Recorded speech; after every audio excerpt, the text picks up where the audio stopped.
In Delhi, Khusro seems to have got interested in learning and acquired knowledge of every popular science.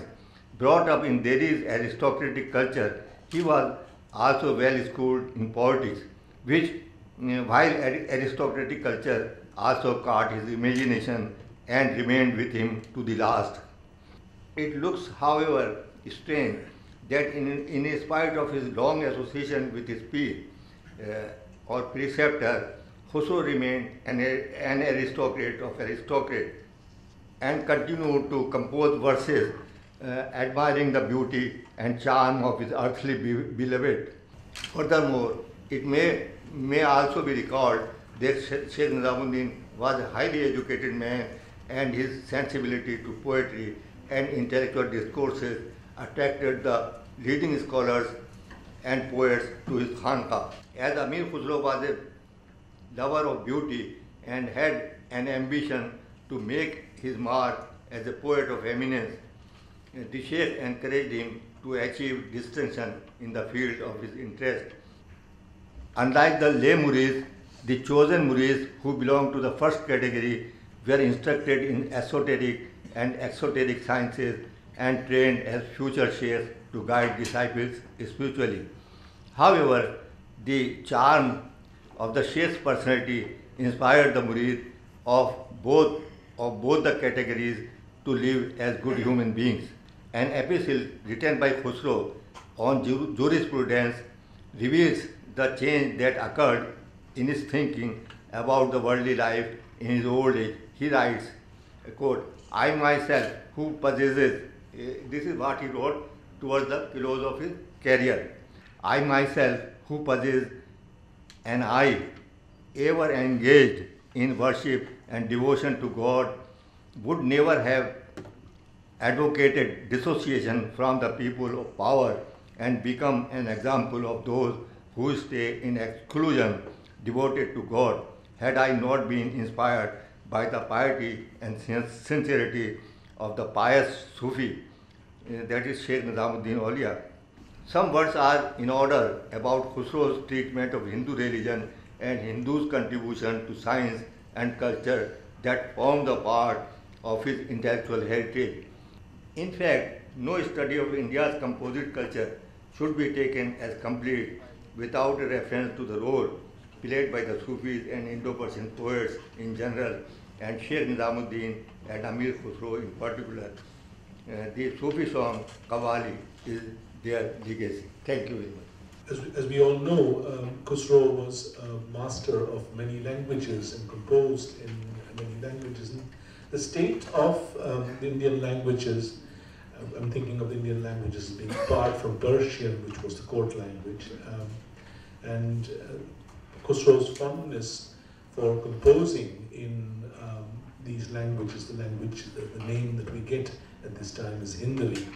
There appears quite clearly, from what we know and the kind of material that's been collected by scholars, that Khusro was particularly committed to composing songs and popularizing compositions in Indic languages. And for this, he often ran or incurred criticism from his peers who thought this beneath the dignity of a Persian court personality or noble. We are told that Nizamuddin Aulia was particularly encouraged musical gatherings, the Sama, and at these various kinds of music were performed.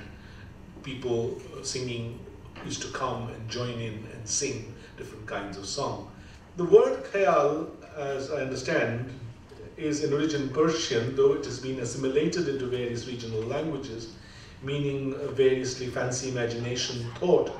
And Bengali scholar Bimal Roy did a lot of work on Persian manuscripts in Kolkata, said that it could also have meant elevated or distinguished, whether he is correct or not, I can't say.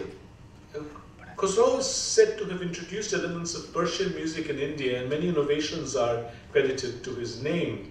it appears to me that, see, my claim or my contention is that when we look at the Khayal appears to me more to be a site of accumulation rather than something which has a origin, a point, as it were, a heroic pioneer who puts it in place.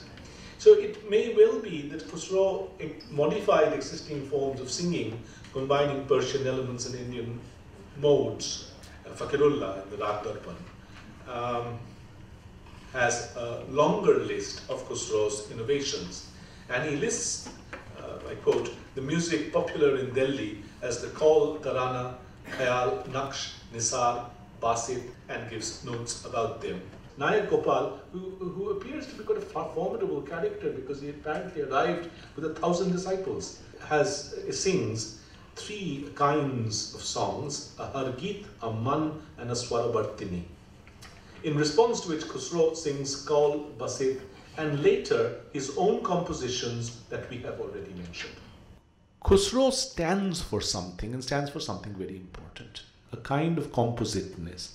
And you see, in as much as I think of the Khayal itself as being molded on this idea of compositeness, it is at no time is it an exclusive form. In the Khayal repertoire, you will find virtually everything. At the end, I'd just like to play these the music clips. The point I'd like to make is that what I want to show is not, or what I can show is not that how these are compositions of Amir Khusro, but how Amir Khusro remains important for modern singers.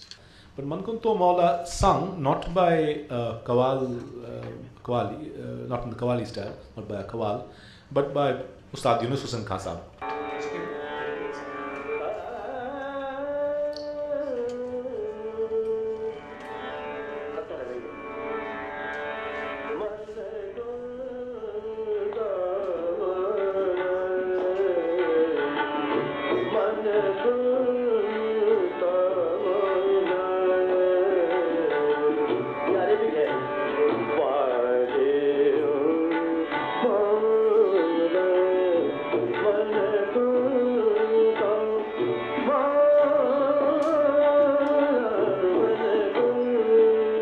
I find it very interesting that the word used is pluralism instead of plurality. Any ism, we know, connotes a construct and a deliberate socio-political agenda. Amir Khusro, to my mind, therefore, conjures an obvious and constructed plurality, a plurality that goes to create a popular perception of history through various periods of history. For example, we have a kind of lineage, if we can call it, of Khusro, Akbar, and in Akbar's court, Tansen and Abdul Rahim Khan Khana, and then we have Sarmad and Dara Shikoh, and then we could come to perhaps Gandhiji. And in this, the attempt was to reconcile deep philosophical, religious differences, even conflicts. And I find it very interesting that these conflicts are evoked through the construct of a contest between Gopal Nayak and Amir Khusro, for example. The other thing that interests me is the use of, which Amlan referred to, is the use of multiple dialects and languages and the coining of a patwa, of a created language. In Zihale Miski, of course, he contrasts a line or a phrase in Persian with a phrase in Braj Bhasha. But the tradition existed just around a little before that time. We should remember that Gita Govinda itself uses Sanskrit and local dialects to intersperse phrases and lines. Khusro, of course, used the patwa in both the senses. He used Arabic, Persian and Hindui, and he also used some kind of a Sanskrit, Khadi Boli and Hindui. No Khusroi Qawwali, at least, is complete without having a portion of Tarana woven into both the text and the musical form. There have been various comments on the origin of Tarana, and of course they all agree that Khusro was perhaps the originator. But while Amir Khan Sahab almost literally tries to take phrases from one particular version of one particular Tarana and read Persian meanings into them, there are other explanations saying that, for example, drawing on this legend or myth of Gopal Nayak Amir Khusro contest, that when Gopal Nayak performed one of his compositions in Sanskrit, Khusro, who did not know the language, replied in a parody of Sanskrit which had no meaning, and present various influences from various kinds of genres and various kinds of musics. I have a group, a Sufi Qawwal party from America, led by a person called Tahir Faridi, if I'm not wrong. He has adopted the name Tahir Faridi. He dresses like a Hindu yogi with matted hair, and his version of Chhap Tilak performing at the Urs of Baba Farid in Pakistan.